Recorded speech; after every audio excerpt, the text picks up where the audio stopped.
প্রিয় বন্ধুরা, রমজানের প্রথম রাতে আকাশে কি ঘটে? এই রাতে আল্লাহ তাআলা প্রথম আসমানে কি করেন? মূলত আল্লাহ তাআলা রমজান মাসের প্রথম রাতে এমন তিনটি মহান কাজ করেন যা পুরো রমজান মাসের পরিবেশ এবং আমাদের আত্মিক যাত্রার দিক নির্ধারণ করে দেয়। আজ আমরা সেই তিনটি গুরুত্বপূর্ণ কাজ সম্পর্কে আলোচনা করব, যে বিষয়গুলো জানা আমাদের জন্য অত্যন্ত জরুরি, কারণ এই রাতেই আমাদের সামনে খুলে দেয় নতুন করে শুরু করার দরজা।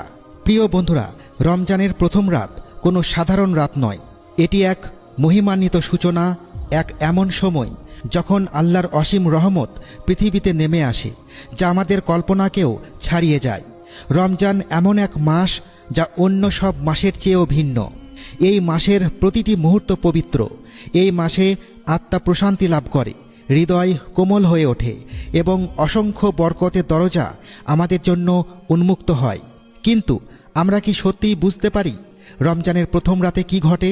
এটি এমন একটি রাত যা পুরো মাসের আবহ নির্ধারণ করে দেয়। এই মাসে আল্লাহ তাআলা তাঁর সীমাহীন দয়ায় আমাদের ভাগ্যের গতিপথ পরিবর্তনের সুযোগ দেয়, আমাদের জন্য অফুরন্ত কল্যাণের দুয়ার খুলে দেন। এটি এমন এক মাস যা আমাদের হৃদয়ে নতুন আশার আলো জ্বালিয়ে দেয়, আত্মাকে শুদ্ধ করে এবং ঈমানকে আরও দৃঢ় করে তোলে। এই মাসে আল্লাহ তাআলা তিনটি বিশেষ কাজ করে থাকেন। প্রথম কাজ, জাহান্নামের দরজা বন্ধ করে দেন। সারা বছর আমরা এমন এক পৃথিবীতে বাস করি যেখানে পাপের প্রলোভন ও বিভ্রান্তি সর্বত্র ছড়িয়ে আছে। শয়তান আমাদের কানে কানে কুমন্ত্রণা দেয়, আর ধীরে ধীরে আমাদের অন্তর পাপে ভারাক্রান্ত হয়ে পড়ে।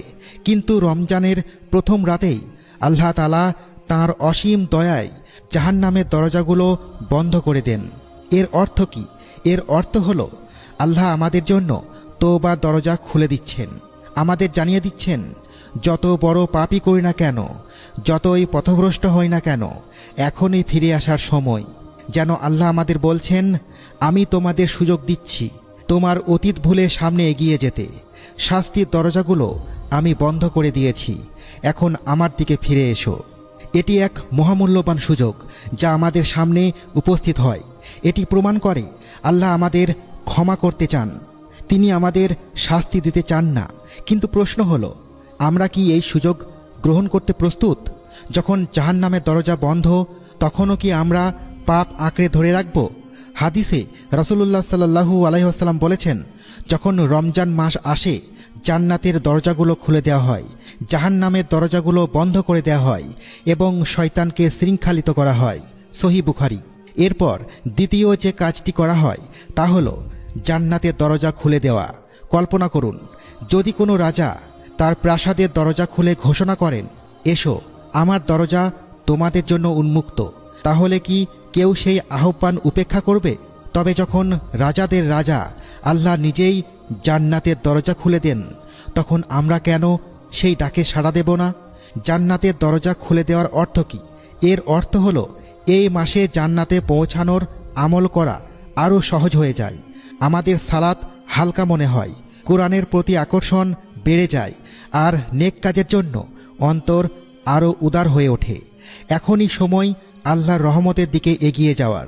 আমাদের উচিত সালাত বৃদ্ধি করা, বেশি বেশি দান সদকা করা এবং ভালো কাজের প্রতি মনোনিবেশ করা, আল্লাহর জন্য একনিষ্ঠ ইবাদতে নিজেকে নিয়োজিত করা, কারণ জান্নাতের দরজা আমাদের জন্য অপেক্ষা করছে। আল্লাহ তাআলা পবিত্র কুরআনে আমাদের আহ্বান জানিয়ে বলেন, তোমরা প্রতিযোগিতা করো তোমাদের রবের ক্ষমা এবং সেই জান্নাত লাভের জন্য, যার প্রশস্ততা আকাশ ও পৃথিবীর সমান, যা প্রস্তুত করে রাখা হয়েছে মুত্তাকিদের জন্য। অর্থাৎ এই জীবন শুধু দুনিয়ার জন্য নয়, এটি এক দৌড় যেখানে লক্ষ্য আল্লাহর ক্ষমা এবং চিরস্থায়ী শান্তির আবাস জান্নাত।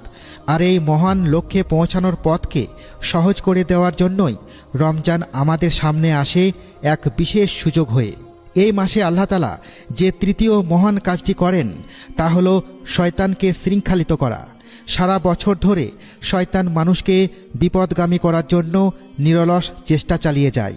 সে আমাদের মনে সন্দেহ ঢুকিয়ে দেয়, কুমন্ত্রণা দেয়, পাপকে সুন্দর ও আকর্ষণীয় করে তোলে, যেন ভুল পথই সঠিক মনে হয়।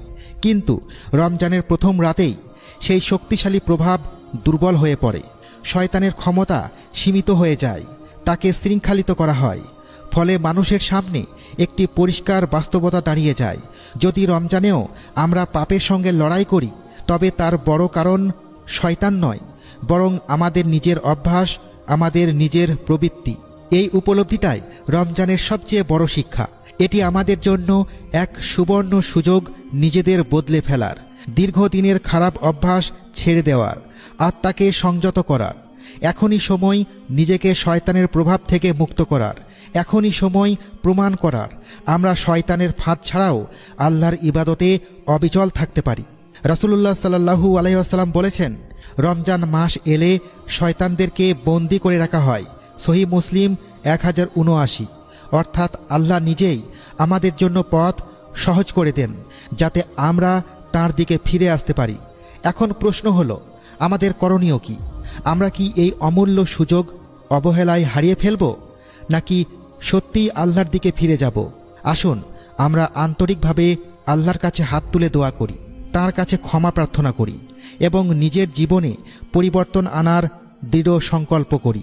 কারণ কে জানে, এই রমজানই হয়তো আমাদের জীবনকে চিরতরে বদলে দেওয়ার মাস হয়ে উঠতে পারে। আর এমনও তো হতে পারে এটাই হয়তো আমাদের জীবনের শেষ রমজান।